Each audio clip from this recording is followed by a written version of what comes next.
Single dad burns his hand saving the CEO's daughter from a blazing elevator. Days later, Ethan Miller wiped the sweat from his brow as he polished the chrome-plated floor of the 87th level in the towering Nexus Corporation headquarters.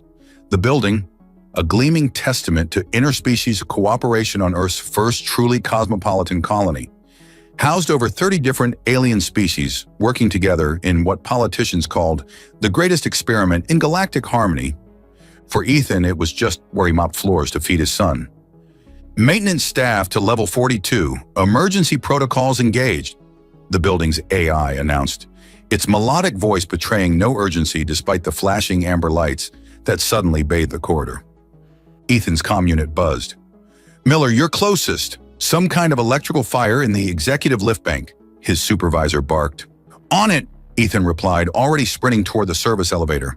As the doors opened on level 42, chaos greeted him. Smoke billowed from the sealed executive elevator doors, while a crowd of aliens, mostly blue-skinned Ceralidians in expensive business attire, gestured frantically with their four-fingered hands. "My daughter!" A striking Ceralidian female in an impeccably tailored suit grabbed Ethan's arm. "She's trapped inside." Ethan assessed the situation in seconds. The building's automated systems had locked down the elevator to contain the fire. Standard procedure, but deadly if someone was inside. "How old?" Ethan demanded. 6 cycles, the Ceralidian answered, her normally composed features twisted with fear. "Please, human. She's all I have." 6 cycles, about the same age as Ethan's son Connor. Without hesitation, Ethan grabbed the emergency kit from the wall and pulled out the manual override tool. The display panel showed the elevator stuck between floors, its temperature rising rapidly. "Stand back!" he shouted, jamming the tool into the door seam. As the doors reluctantly parted, a wave of heat blasted his face. Through the smoke, he could see the top of the elevator car just below the floor level. Inside, huddled in the corner, was a small Ceralidian girl, her turquoise skin ashen with fear, wearing a bright orange dress that stood out against the smoke. "Hey there!" Ethan called, trying to keep his voice steady. "I'm going to get you out, okay?" The girl looked up, her sky-blue eyes wide with terror. Ethan wedged himself into the gap and reached for the emergency hatch on top of the elevator. The metal seared his palms as he wrenched it open, but he bit back the pain. The girl's frightened whimpers reminded him too much of Connor during thunderstorms. "Come on, sweetheart. Reach up to me," he coaxed. The flames were spreading now, licking at the control panel. The girl stood frozen. "What's your name?" Ethan asked, trying a different approach. "Livy," she whispered. "Livy, I'm Ethan. I have a little boy just like you. He'd be really scared too, but you know what? You're being so brave right now." The girl's antennae perked up slightly. "My hands are going to hurt when I lift you, so I might make some funny faces." "Don't worry about it, okay?" She nodded, and Ethan reached down, ignoring the searing pain as his already burned hands gripped the hot metal edges. With a grunt, he hoisted himself further into the elevator and scooped up the child. "Hold tight around my neck," he instructed. As he lifted her toward the opening, a secondary explosion rocked the elevator. Ethan shielded the girl with his body as debris rained down. With one final push, he thrust Livy through the opening into the waiting arms of her mother. Pulling himself out was agony. The skin on his hands sloughed off as he gripped the hot metal edges, but adrenaline kept him moving until he collapsed on the cool floor of level 42. "Medical team to level 42, the ANI announced, finally acknowledging the emergency.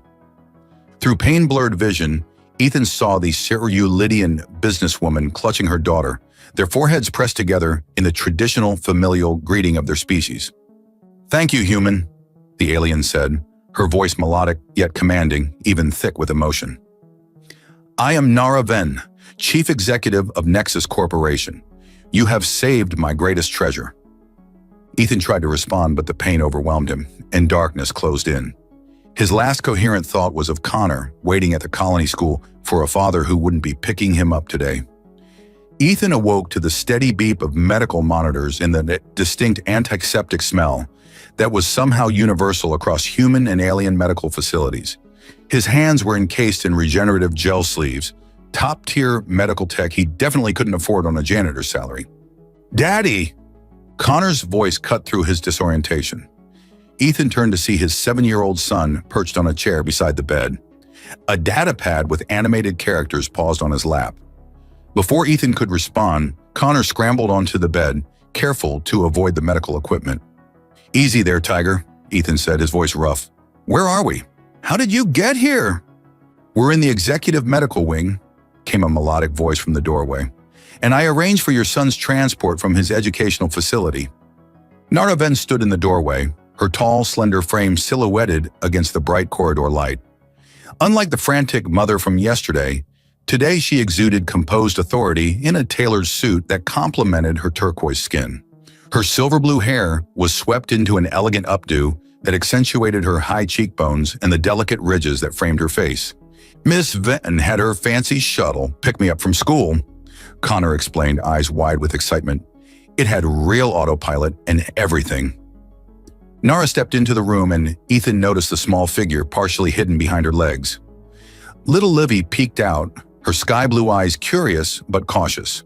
"How are your hands feeling?" Nara asked, approaching the bed. "Like they're still on fire, but I'm guessing that's better than the alternative," Ethan replied with a pained smile. "The doctors say you'll regain full functionality within a week. The regenerative treatment is expensive, but the least Nexus could provide." There was an awkward pause as Ethan processed her words. He'd never be able to repay this kind of medical care. "I don't know how to thank you," he began, but Nara raised a 4-fingered hand to stop him. "No, I am the one indebted to you, Mr. Miller. You saved my daughter's life at great personal risk." Her formal tone softened.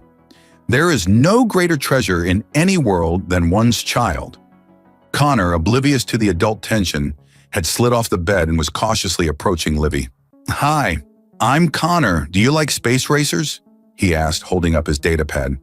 Livy's antennae perked up with interest, and she stepped out from behind her mother. "I have the premium version," she said shyly. Within moments, the two children were seated together, heads bent over the game, the universal language of childhood transcending their biological differences. Nara watched them with a mixture of surprise and warmth. "Children adapt so easily," she observed. "Perhaps we adults complicate matters unnecessarily." "They haven't learned all our prejudices yet," Ethan agreed. Nara pulled up a chair beside his bed. Up close, Ethan noticed the subtle iridescence of her skin and the faint scent of something like cinnamon and ozone that seemed to surround her. "I've reviewed your employment file," she said, her tone shifting to business. "Single parent, colony resident for 3 years, previously served in the Earth Defense Force as a tactical specialist." Ethan tensed. "That was another life." "A valuable one," she countered. "You're overqualified for maintenance work." "Not many options for ex-military with a kid to raise," Ethan said, a defensive edge creeping into his voice. "Especially not on a colony where humans are still seen as the newcomers." Nara's expression shifted, something like guilt flashing across her features. "Yes, I'm aware of the challenges your species faces here. Despite official policy, prejudice persists." She leaned closer, lowering her voice. "The elevator incident was no accident, Mr. Miller." Ethan's military instincts immediately kicked in. "What do you mean?" "Our security team found evidence of tampering. Someone deliberately targeted that elevator, knowing Livy would be using it." Her voice remained steady, but Ethan could see the fear behind her composed exterior. "There have been threats. Corporate rivals who believe a half-human child would be a more suitable heir to Nexus." "Half-human?" Ethan couldn't hide his surprise. Nara's gaze dropped to her hands. "Livy's father was human. He died before she was born, in an accident that I believe was anything but." The revelation hung in the air between them. Ethan glanced at Livy, noticing for the first time the subtle human characteristics in her features. The shape of her nose, the curve of her smile as she laughed at something Connor said. "I have a proposition," Nara continued. "I need someone I can trust to protect my daughter. Someone outside my corporate circle, someone with tactical experience, someone who understands what it means to protect a child at all costs." "You want to hire me as security?" Ethan asked incredulously.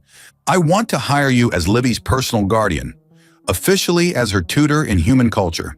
It would mean a significant pay increase, private quarters in the executive residence level, and the best educational opportunities for your son. Their eyes met, and Ethan felt an unexpected current between them. Not just the tension of their situation, but something more primal, a recognition between two parents fighting to protect their children in a dangerous world. Why trust me? He asked softly. You barely know me. Nara's lips curved into a slight smile. Because when that elevator was burning, you didn't see the heir to Nexus Corporation. You saw a child who needed help. That tells me everything I need to know about your character. This is where we're going to live? Connor's jaw dropped as they stepped into the executive apartment. The boy darted from window to window, pressing his face against the transparent aluminum that offered a panoramic view of the colony's gleaming spires and the purple-tinged mountains beyond. Ethan whistled low, equally impressed but more cautious. The apartment was easily 5 times the size of their previous quarters in the workers' residential block. Sleek furniture in muted blues and silvers complemented the minimalist Cerulean aesthetic, though he noticed thoughtful human touches. A traditional coffee maker in the kitchen, his standard Earth gravity settings on the environmental controls. Nara thought of everything, he murmured, running his newly healed fingers along the smooth countertop. Your personal effects have been transferred from your previous residence, announced a melodic AI voice. Would you prefer them unpacked automatically or manually? Manually, Ethan replied quickly. Old military habits died hard. He needed to know the layout, the escape routes, the potential security weaknesses. As Connor explored the bedrooms, Dad, my bed hovers. Ethan conducted his own inspection. The apartment was on the 92nd floor of the executive tower, accessible only by private elevator with biometric security. Impressive, but not impenetrable. In the master bedroom, Ethan ran his hand along the underside of an elegant desk and felt something that shouldn't be there. Carefully, he extracted a tiny device no larger than his thumbnail, a surveillance bug sophisticated but recognizable to someone with his training. Instead of destroying it, he placed it back exactly as he'd found it. Knowledge was power, and someone was watching. The question was, who?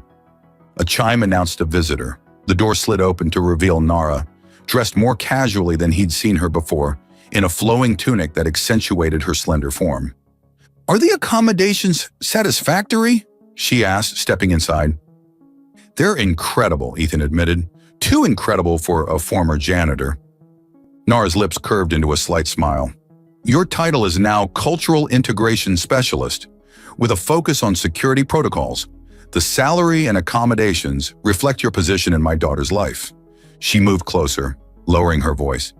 Have you found any unexpected additions to your quarters? Ethan raised an eyebrow. 3 so far. 1 in the bedroom, 1 in the kitchen, 1 by the main entrance. 4, she corrected. The bathroom as well. You knew. I suspected. My board of directors insists on oversight of all my decisions. Her expression hardened. Particularly those involving humans. Connor burst into the room, interrupting their conversation. Miss Venn? Can Livy come play? My room has a holographic ceiling with stars. Nara's formal demeanor softened instantly. She's finishing her studies, but perhaps later this evening. She knelt to Connor's level. Would you like to join her for dinner in our residence? We're having traditional Cerulean cuisine. Connor's eyes widened. Is it the blue stuff that makes your tongue tingle? The cafeteria served that once. Indeed, Nara laughed, a melodic sound that Ethan found unexpectedly appealing. Though I assure you, our chef prepares it much better than your cafeteria. After Connor raced back to continue exploring, Nara turned to Ethan. There's another matter. Tomorrow evening is the annual Galactic Commerce Gala. As Nexus Corporation's host, I'm expected to attend with an escort. And you want me to handle security? Ethan asked. I want you to accompany me, she clarified, officially as my cultural advisor, unofficially as my personal security. The most influential beings in the sector will be present, including those who might wish harm to Livy. Ethan frowned. Won't it seem strange bringing your janitor as your +1? Former janitor, she corrected, stepping closer. Current advisor. and no stranger than a Ceralidian CEO raising a half-human daughter alone. The air between them seemed to charge with electricity. Up close, the iridescence of her skin was hypnotic, shifting subtly with each breath. "The children will remain here under triple security," she continued. "I've arranged for Connor to join Livy's evening lessons. They're already inseparable." "I noticed," Ethan said with a smile. "Connor's never had a friend adjust to him so quickly. Usually the other kids." "Treat him differently for being human," Nara finished. "Yes, Livy experiences similar isolation for her mixed heritage." Their eyes met, and Ethan felt that unexpected connection again. Stronger this time. They were both outsiders in their own ways, both fighting to give their children a better life than they'd had. "I should warn you," Ethan said, breaking the moment. "I don't own anything suitable for a galactic gala." Nara's eyes traveled down his body in a way that sent heat coursing through him. "That's already been addressed. A tailor will arrive tomorrow morning." Her lips curved in a smile that could only be described as mischievous. "I took the liberty of providing your measurements from your medical scan." Ethan raised an eyebrow. "Thorough?" "I'm known for my attention to detail," she replied, her tone carrying a hint of something that wasn't entirely professional. As she turned to leave, her hand brushed his, a touch that lingered just a moment too long to be accidental. The contact sent a jolt through Ethan's body that had nothing to do with alien biology and everything to do with the primal recognition between two adults who'd been alone too long. "Until tomorrow, then," she said softly. After she left, Ethan stood motionless, his skin still tingling where she'd touched him. He glanced at the spot where he knew the surveillance device was hidden and smiled grimly. Let them watch. They'd see nothing but a cultural advisor preparing for a gala. What was happening between him and Nara, whatever this tension was, that would remain private. For now. Ethan tugged at the collar of his formal attire, a midnight blue suit cut in the latest Terran-Ceralidian fusion style. The tailor had arrived that morning as promised, bringing fabrics Ethan couldn't afford on a year's janitor salary. "Stop fidgeting," Nara murmured as their private transport glided toward the Grand Nexus Hall. "You look quite striking." Her gaze lingered on how the tailored jacket accentuated his broad shoulders, and Ethan found himself equally distracted by her appearance. She wore a gown that seemed to capture starlight itself, iridescent fabric that shifted between deep blue and silver with each movement, complementing the natural shimmer of her skin. A delicate silver circlet crowned her head, marking her status as CEO. "The children are secure?" he asked, forcing himself to focus on the mission. "Triple security as promised. My most trusted guards plus automated systems." She touched a small device at her wrist. "And this alerts me instantly if anything changes." The transport docked at the private entrance to the Grand Nexus Hall. As they stepped out, Ethan offered his arm in the human tradition. Nara hesitated only briefly before slipping her four-fingered hand into the crook of his elbow. "Remember," she whispered, "you're my cultural advisor. Stay close, observe everything, but let me handle the politics." The Grand Nexus Hall took Ethan's breath away, a massive dome of transparent aluminum revealing the star-filled sky above, supported by graceful arches that seemed to defy gravity. Representatives from at least 20 different species mingled beneath floating light sculptures. "Nara Ven," boomed a deep voice, a massive reptilian being approached, his scales gleaming with embedded jewels. "Bold of you to bring a human as your escort." "Ambassador Kreth," Nara replied smoothly. "May I present Ethan Miller, my advisor on Terran cultural integration?" The reptilian's vertical pupils narrowed. "Cultural integration? Or something more personal?" "Rumors spread quickly about your preferences." Ethan tensed, but Nara's grip on his arm tightened in warning.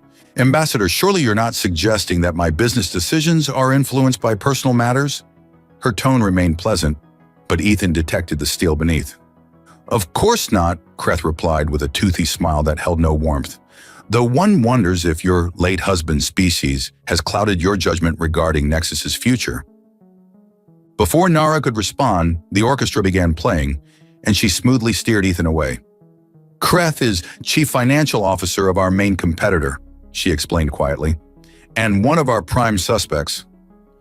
Throughout the evening, Ethan observed the complex dance of alien politics while maintaining his cover. He noted which beings approached Nara with genuine respect and which harbored thinly veiled hostility. Most concerning was how many glanced at him with disgust or amusement. Clearly, a human at this level of society was considered either a threat or a joke.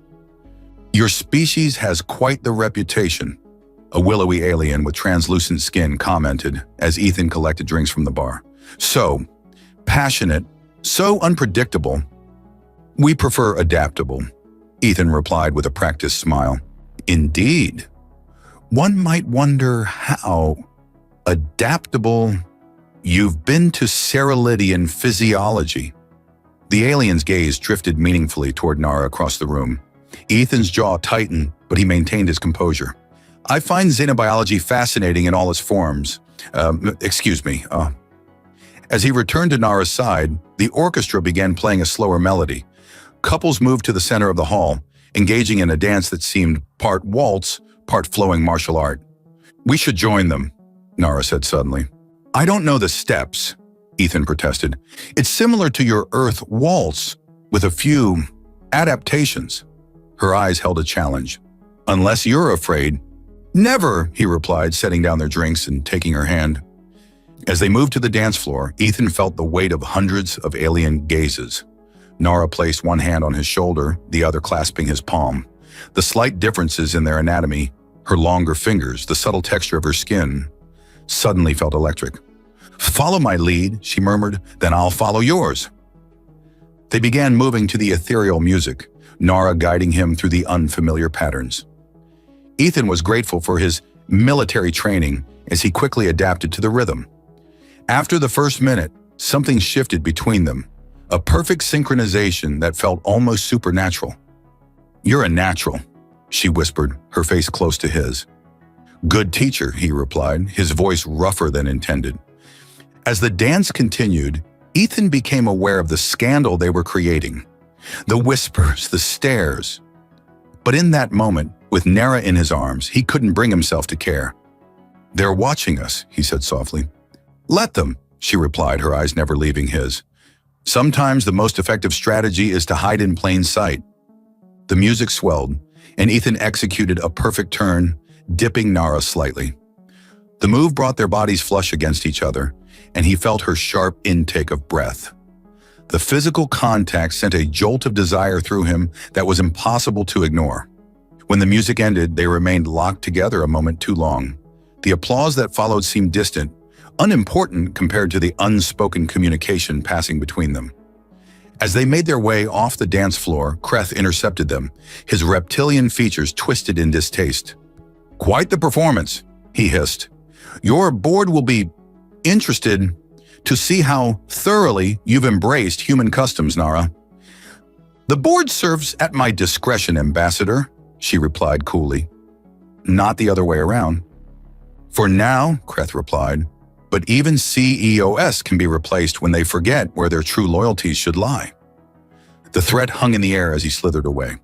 "We should leave," Ethan said quietly. "That wasn't just corporate politics."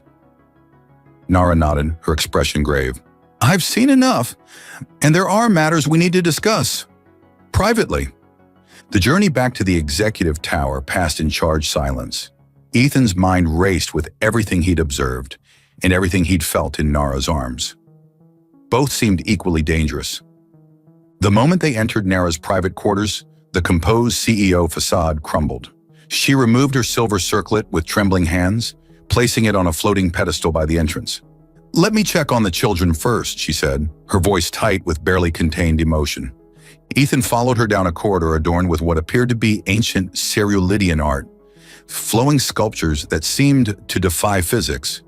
They paused at a doorway, and Nara pressed her palm to the scanner. The door slid open silently. Inside, Connor and Livy were curled up on opposite ends of a crescent-shaped couch, both fast asleep. A holographic storybook hovered above them, paused mid-tale. Livy clutched a stuffed earth animal, a gift from Connor, Ethan guessed, while his son had somehow acquired a small Ceralidian puzzle box that glowed faintly in his relaxed grip. "They exhausted themselves," whispered the Ceralidian guard stationed by the door.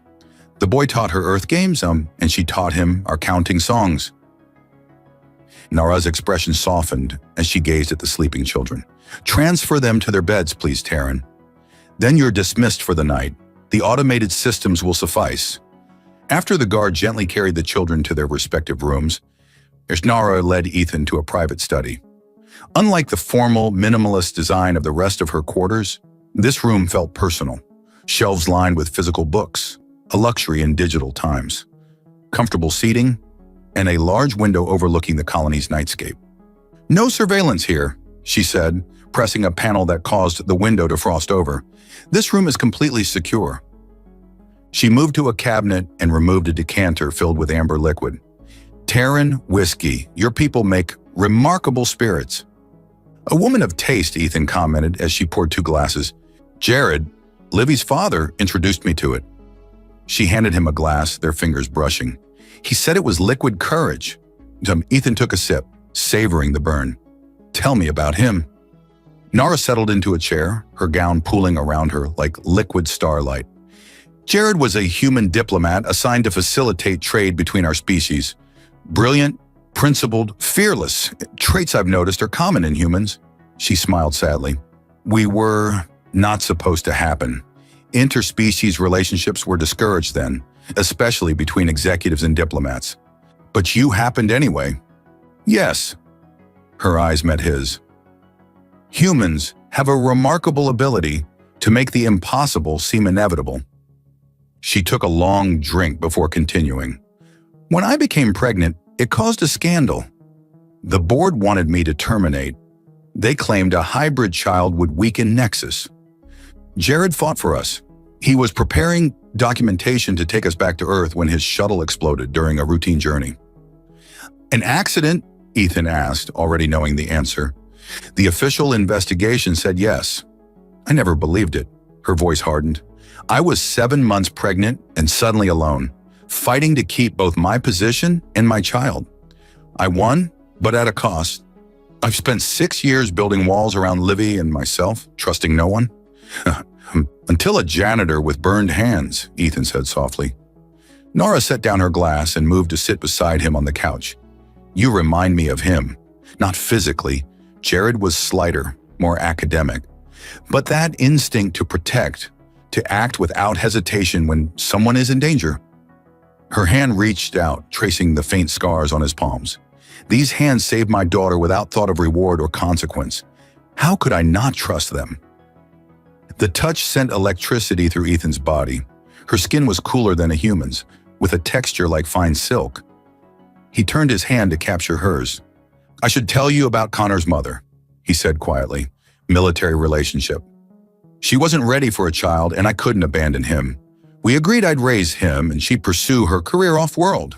She sends messages occasionally, but—" "You've been alone too," Nara finished.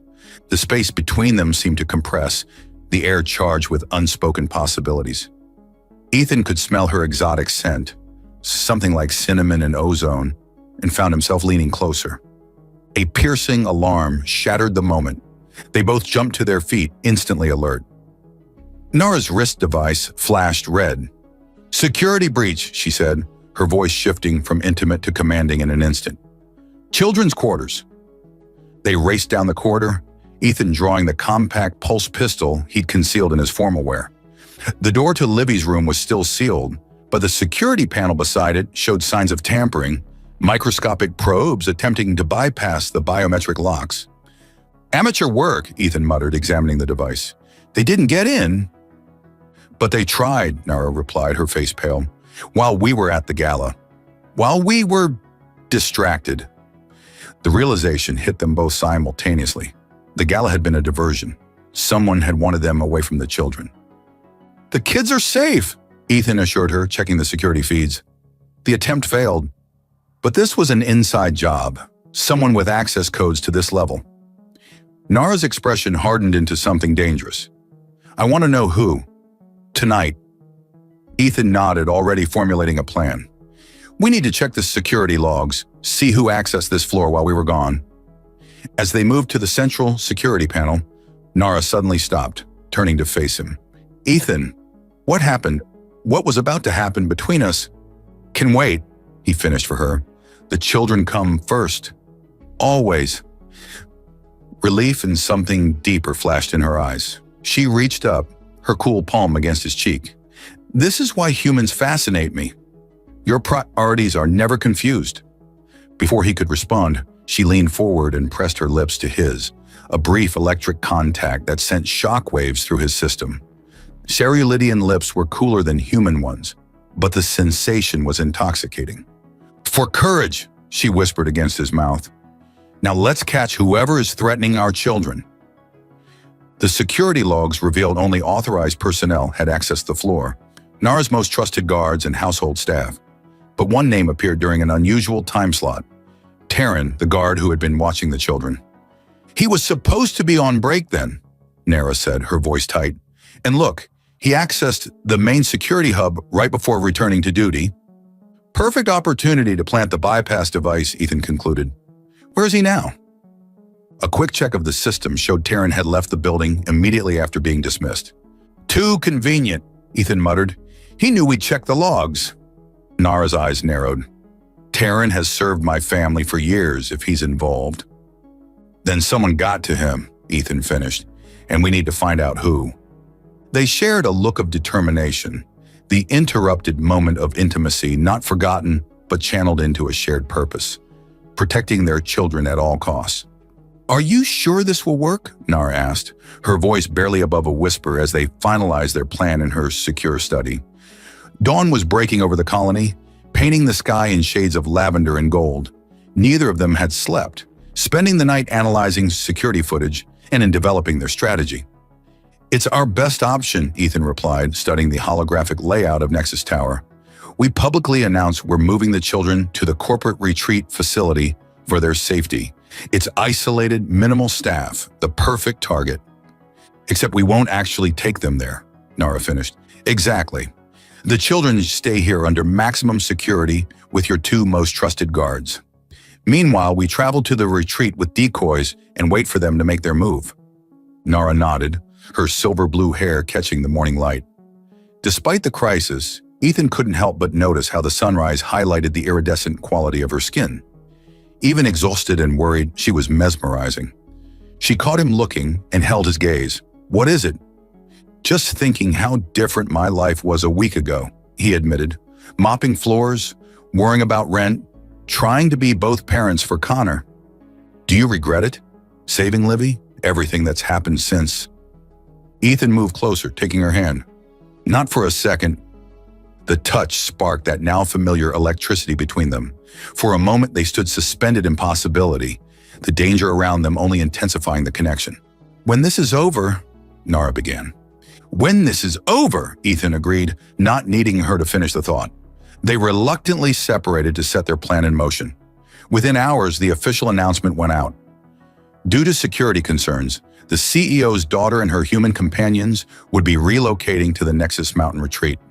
Transport was scheduled for mid-afternoon, while the decoys, two security officers with holographic disguises, prepared for the public departure. Ethan and Nara made arrangements to leave secretly an hour earlier. They would arrive at the retreat first and prepare the trap. Before leaving, they visited the children, who had been told they were playing a special game of hide-and-seek. You stay in the secret room with Mira and Dorn, Nara instructed Livy, kneeling to her level. No matter what you hear, don't come out until either Ethan or I come for you. Like a mission? Connor asked excitedly. Dad used to tell me about his missions. Exactly like a mission, buddy. Ethan ruffled his son's hair. And the most important part of any mission is following orders exactly. Understand? Both children nodded solemnly, though Livy's antennae quivered with anxiety. She reached for Connor's hand, and the human boy squeezed it reassuringly. Don't worry, Punti, he told her. My dad's the bravest human ever. He'll catch the bad guys. The simple faith in his son's voice nearly broke Ethan's composure. He pulled Connor into a tight hug, then surprised himself by including Livy in the embrace. The little alien girl's arms wrapped around his neck, her touch cool but comforting. We'll be back soon, he promised them both. As they prepared to leave, Nara pulled Ethan into an empty room. Without a word, she pressed herself against him, her lips finding his in a kiss that contained everything they hadn't had time to say.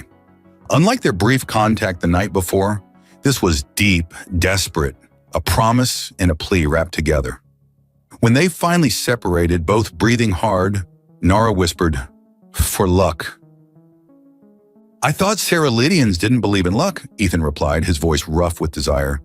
"I'm learning many human concepts," she said with a smile that made his heart race. "Luck, hope, faith." Her fingers traced his jaw. "Love." The journey to the retreat was tense but uneventful. The facility, a sleek structure built into the side of a mountain overlooking the colony, was staffed by only a skeleton crew, all of whom Nara dismissed upon their arrival, citing confidential security protocols. As night fell, they positioned themselves in the master suite, which offered a clear view of both the landing pad and the main entrance. Security systems were programmed to alert them to any approach while appearing inactive to outside scans. "Now we wait," Ethan said, checking his pulse pistol one last time. Hours passed in vigilant silence. They took turns resting, though neither could truly sleep. During one quiet moment, Nara sat beside Ethan on the observation couch. "If we survive this," she said softly, "there will be consequences. The board won't approve of us." "Because I'm human." "Partly, but mostly because you're not afraid of me." Her smile held a hint of mischief. "Most Ceralidians find that terrifying." "I find it attractive," Ethan admitted. "I've noticed." Her hand found his in the darkness. Cerulidian bonding is typically a pragmatic affair. Political alliances, genetic compatibility, corporate mergers. "Sounds romantic," Ethan teased. "It isn't. But we're taught it's logical." She turned to face him fully. "Jared showed me there could be more. And now you—" The security alert chimed softly, interrupting her. A small transport was approaching, running without lights. "They took the bait," Ethan whispered, instantly alert. They moved to their positions, Nara activating the remote surveillance while Ethan readied the containment fields. The transport landed silently on the pad, and 3 figures emerged. Taryn and 2 others Ethan recognized from security footage as board members. Taryn, Advisor Malk, and Director Pren, Nara identified them, her voice cold. "All 3 on my suspect list." The intruders bypassed the outer security with practiced ease, confirming they had inside access, and made their way toward the suite where the children were supposedly sleeping. "Ready?" Ethan asked. Nara nodded, her eyes gleaming with a predator's focus. "No one threatens our children." "Our children." The phrase sent a surge of emotion through Ethan that he had no time to analyze as they triggered the trap. Containment fields sprang to life, immobilizing the intruders instantly.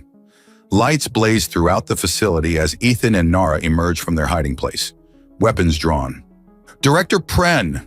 Nara's voice cut like ice as they approached the frozen figures. "I believe this constitutes a hostile corporate action. Care to explain yourself before I contact Colonial Security?" "The evidence is irrefutable," Nara declared, her voice carrying throughout the Grand Nexus boardroom. 3 weeks had passed since their trap at the mountain retreat.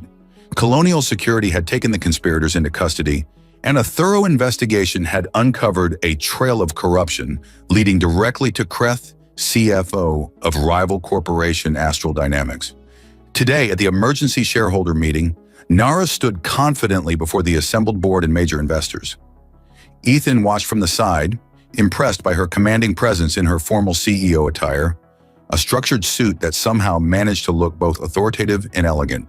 Director Pren and Advisor Malk have confessed to conspiracy, attempted kidnapping, and corporate espionage, she continued, gesturing to the evidence displays hovering above the conference table. Their statements confirm what many of us suspected.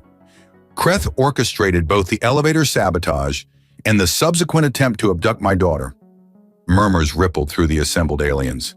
Ethan noted the shocked expressions on some board members' faces, the calculating looks on others.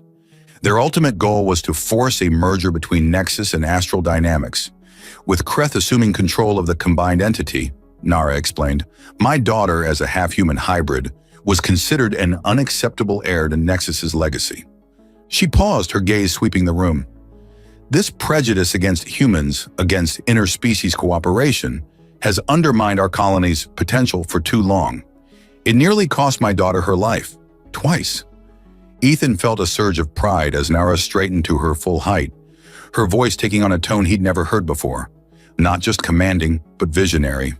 Today, I propose a new direction for Nexus Corporation, one that embraces diversity as strength, one that recognizes humans not as subordinates, but as equals, partners in building our shared future. The proposal that followed was bold, a restructuring of Nexus's leadership to include human representatives, new initiatives for interspecies collaboration, and a strategic partnership, not merger, with Earth-based companies to expand their reach. As the board deliberated, Nara joined Ethan in the antechamber. "That was impressive," he said, taking her hand. "You're changing the entire corporate culture." "It's overdue," she replied, "and I have a particularly compelling example of human excellence to cite." Her cool fingers intertwined with his, a gesture that had become familiar and cherished over the past weeks. Their relationship had deepened during the investigation. Stolen moments between security briefings, late nights reviewing evidence, shared meals with their increasingly inseparable children. They hadn't put a name to what was growing between them, but they both felt its inevitability. The boardroom doors opened, and Nara's assistant beckoned them back inside. The vote had been tallied. Nara's proposals were approved by a narrow margin.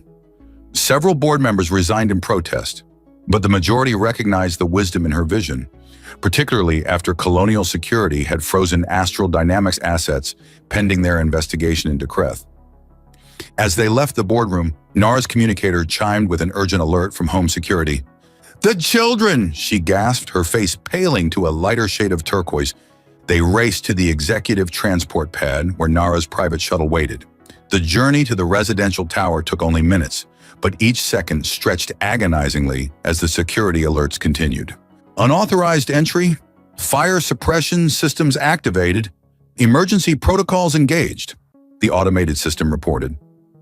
Ethan's mind flashed back to the burning elevator, to Livy's terrified eyes as flames surrounded her.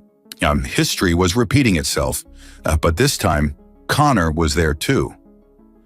When they arrived, the residential level was in chaos. Security personnel rushed through smoke-filled corridors as the building's systems worked to contain what appeared to be multiple small fires. "Kreth!"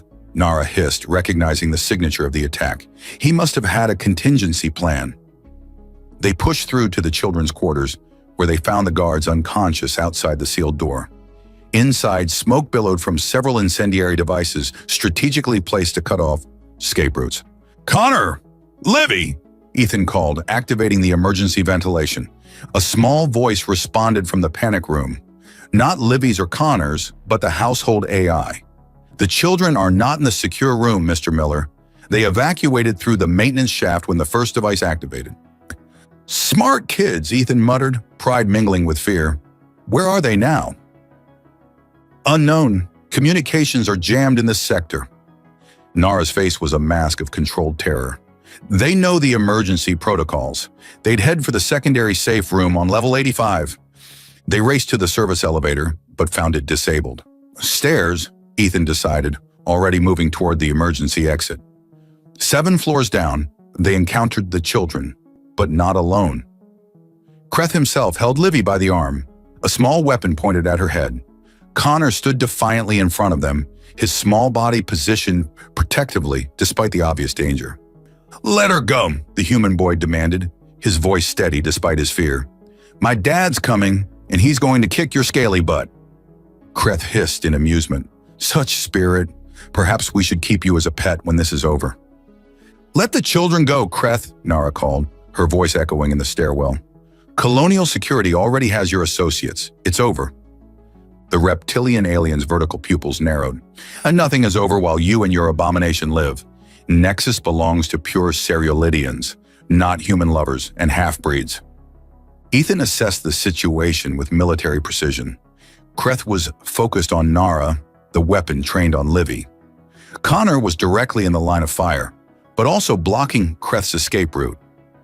Their eyes met across the distance, father and son, and Ethan saw something in Connor that made his chest swell with pride. The same instinct that had driven him to pry open burning elevator doors without thought for himself. With a sudden movement, Connor stomped hard on Kreth's foot and grabbed Livy's hand, pulling her toward him as the alien roared in pain and surprise. The weapon discharged, missing both children but igniting a decorative panel on the wall. Ethan lunged forward as flames erupted, tackling Kreth while Nara rushed to the children. The reptilian alien was stronger than he looked, his scales providing natural armor against Ethan's blows. They grappled dangerously close to the spreading fire.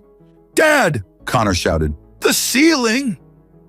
Ethan glanced up to see the fire suppression system directly above them. With a powerful shove, he forced Kreth under the sensor just as Connor hit the manual override. Freezing suppressant foam rained down, instantly hardening around the reptilian's cold-blooded form and immobilizing him. The danger neutralized, Ethan turned to find Connor and Livy clinging to each other, both shaken but unharmed. Nara enveloped them in her arms, her eyes meeting Ethan's over their heads with a look of profound gratitude and something deeper. Later, after colonial security had taken Kreth away and medical teams had treated them for minor smoke inhalation, the four of them gathered in Nara's secure study. The children, exhausted from their ordeal, had fallen asleep on the couch, Livy's head on Connor's shoulder, his arm protectively around her. "Like father, like son," Nara said softly, watching them. He didn't hesitate to protect her. "That's the Miller way," Ethan replied with a tired smile. "Rush into burning buildings. Ask questions later." Nara moved closer, her cool hand finding his. "I've been asking myself what Jared would think of all this. Of us, and I think he would approve. He always believed humans and Ceruleans were stronger together." Her eyes held his. "I know I do." Ethan pulled her gently into his arms. "So what happens now, CEO Venn? Where do a human janitor and his son fit into your corporate restructuring?" "Former janitor," she corrected with a smile. "Current head of security and—" She hesitated, then continued softly. "Life partner, if you're amenable to Cerulean bonding traditions." "I might be persuaded," Ethan murmured, lowering his lips to hers. "Especially if they involve more of this."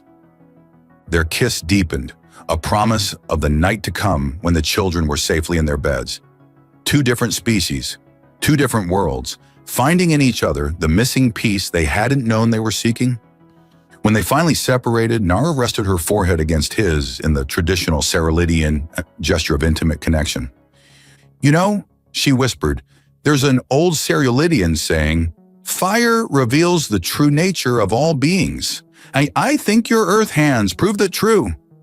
Ethan looked down at his palms. The faint scars a reminder of the burning elevator that had changed everything. "Worth every blister," he said simply, drawing her close again. As they stood together watching their sleeping children, Ethan reflected on how quickly life could change, how a routine maintenance call had led him to this moment, to this woman, to a future he could never have imagined. Sometimes it seemed you had to get burned to find exactly where you belonged.